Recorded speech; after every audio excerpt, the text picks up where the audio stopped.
கைது செய்யப்பட்டிருந்த அனிதா ராதாகிருஷ்ணன் நீதிபதி முன் ஆஜர்படுத்தப்பட்டிருக்கிறார். போலீசாரால் ஆஜர்படுத்தப்பட்டிருக்கிறார். தூத்துக்குடி நீதிமன்றத்தில் ஆஜர்படுத்தி இருக்கிறார்கள் போலீசார் அனிதா ராதாகிருஷ்ணனை. முன்னாள் அமைச்சர் அனிதா ராதாகிருஷ்ணன் இன்று கைது செய்யப்பட்டிருந்த நிலையில் விசாரணை முடிந்து தற்போது அவர் தூத்துக்குடி நீதிமன்றத்தில் அவரை போலீசார் தற்போது நீதிபதி முன் ஆஜர்படுத்தி இருக்கிறார்கள்.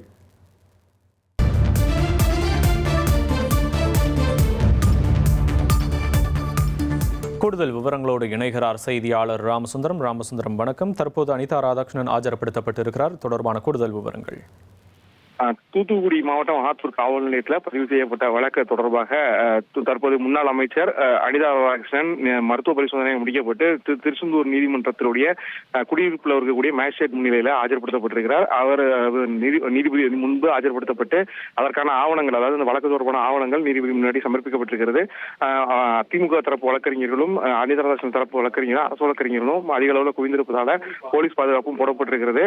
திருச்செந்தூர் அந்த வளாகம், அதாவது நீதிமன்ற செல்லக்கூடிய அந்த சாலை முழுவதுமே போலீசார் பேரிகார்டுகள் அமைத்து தடுத்து வைத்திருக்கிறார்கள். தற்போது நீதிபதி முன்பு ஆஜர்படுத்தப்பட்டு அந்த வழக்கு தொடர்பான விசாரணையானது நடைபெற்று வருகிறது. உங்களுடைய விவரங்களுக்கு நன்றி ராமசுந்தரம். இனி செல்லும் இடமெல்லாம் செய்தி. தந்தி டிவியின் வாட்ஸ்அப் சேனலை ஃபாலோ பண்ணினா செல்ல இருக்கும் இடமெல்லாம் செய்தி.